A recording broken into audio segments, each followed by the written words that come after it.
Hi, welcome back. So this is our last video for week 2. This is a bonus video. You've learned how digestion starts with the spark of stomach acid. And now let's zoom in on one of the most underappreciated players in the whole system, and that is bile. If you've ever felt heavy or bloated after eating, if your energy crashes after dinner, or you feel sluggish, like bile is probably at the center of it.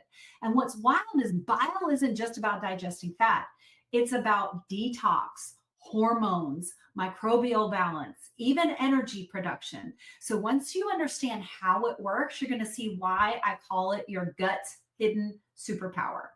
Okay, so let's start with what bile actually is. Your liver is constantly producing bile. It's a thick, kind of golden green fluid that is rich in cholesterol, salts, and compounds that your body wants to get rid of. So it's after your liver has sort of packaged up this stuff, it will put it with bile, and that's part of packaging it up so that it can go out of the body and get eliminated in the stool. Okay.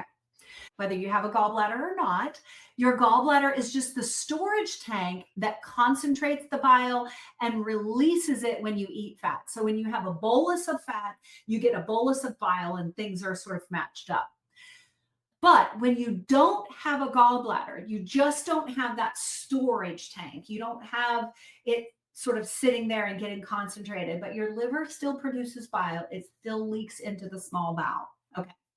So when that olive oil dressing or avocado hits your stomach, the signal travels to the gallbladder, squeeze, bile pours out into the small intestine, and here's what happens next. First of all, bile breaks down fats.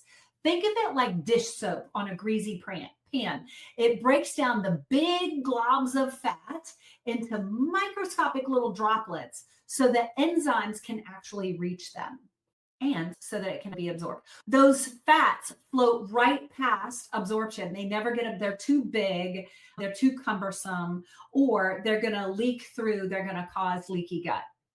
And those fats carry your fat soluble vitamins, vitamin A, vitamin D, vitamin E, vitamin K, the ones that protect your skin, your eyes, your immune system, your bones. So poor bile flow means that you can eat healthy fats all day long and still end up deficient in these fat soluble vitamins. The other thing that bile does is that it acts like a natural antimicrobial. And so bile isn't gentle. It's actually caustic on purpose. So if you think about if you've ever refluxed bile up into your throat, it's bitter, right? It's kind of acidic. And it's that way for a reason.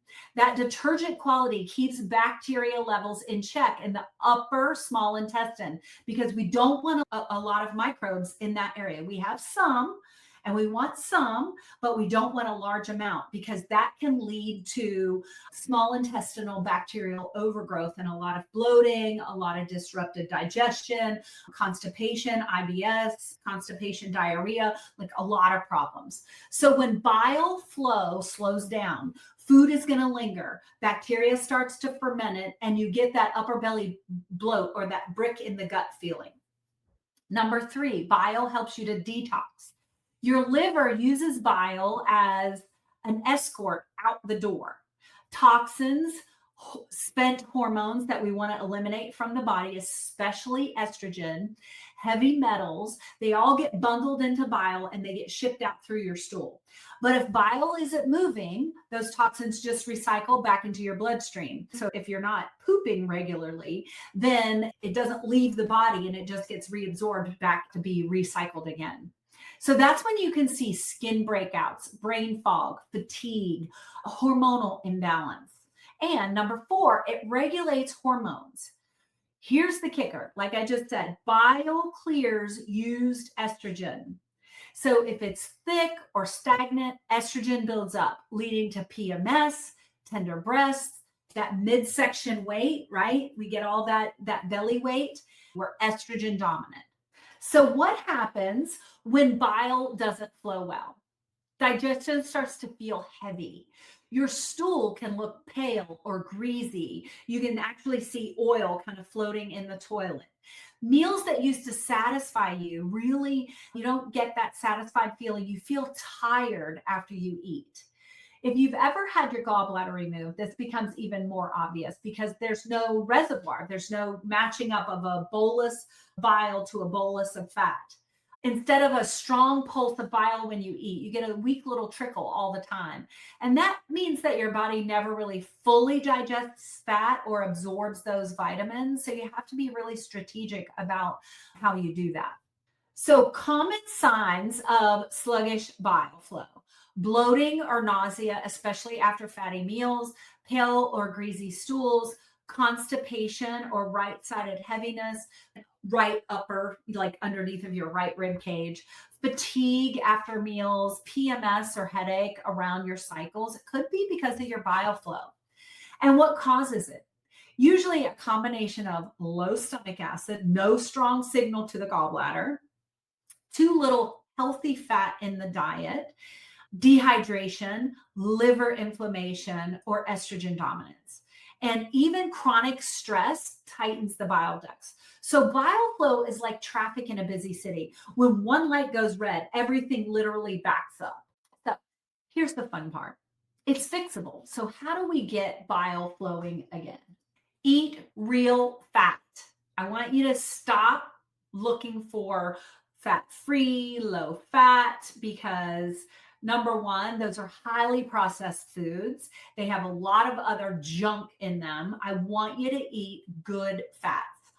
Olive oil, avocado oil, ghee, which is, essentially clarified butter, coconut oil, or grass-fed butter. These actually trigger bile release. Train your gallbladder to nap. Healthy fats wake it up again. Okay, so fat needs to go back on your plate in good amounts from whole foods. Number two, add bitters. Bitters are nature's pre-meal signal. Things like dandelion root, arugula, gentian, artichoke. They both cue the stomach acid and the bile.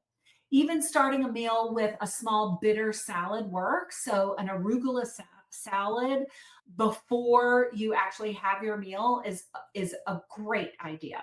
And then we also want to hydrate. Bile is mostly water. If you're dehydrated, it thickens. Think of like syrup versus water. If you want it thin enough to move, then you want to hydrate. Add electrolytes or a squeeze of lemon for a gentle cue. And you can add electrolytes or lemon to your water so that you're doing hydration and that lemon for that gentle cue all together. Move after meals. Even a 10-minute walk stimulates the gallbladder and keeps bile from just sitting there and getting stagnant and thickening up. Support strategically if you need it.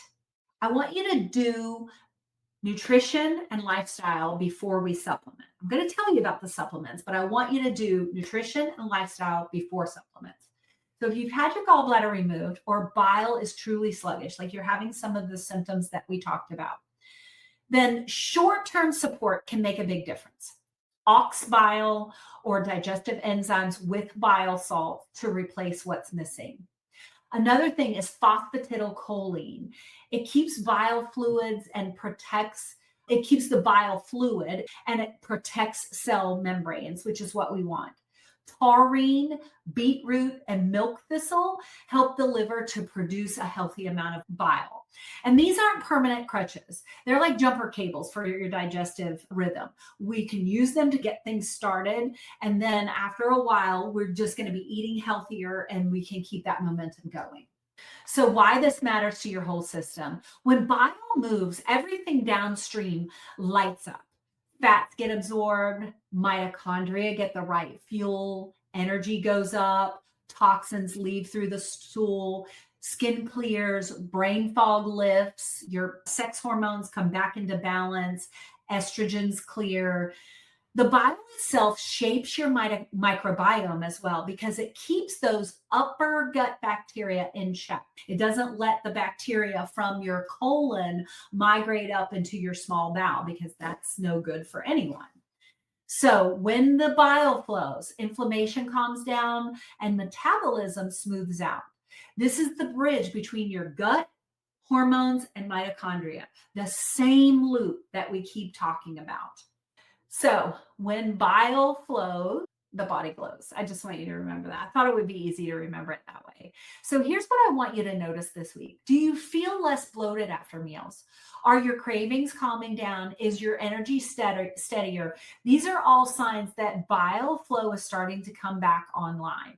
You're not just improving digestion, you're really restoring that rhythm that runs your entire metabolism. And now that bile and digestion are finally doing their jobs, your gut has the chemistry that it needs to start truly repairing.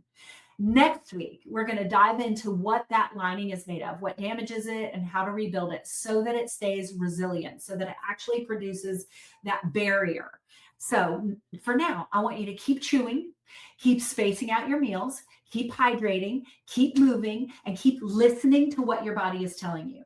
Because when bile flows, nutrients move, toxins leave, hormones balance, and the whole body starts to glow.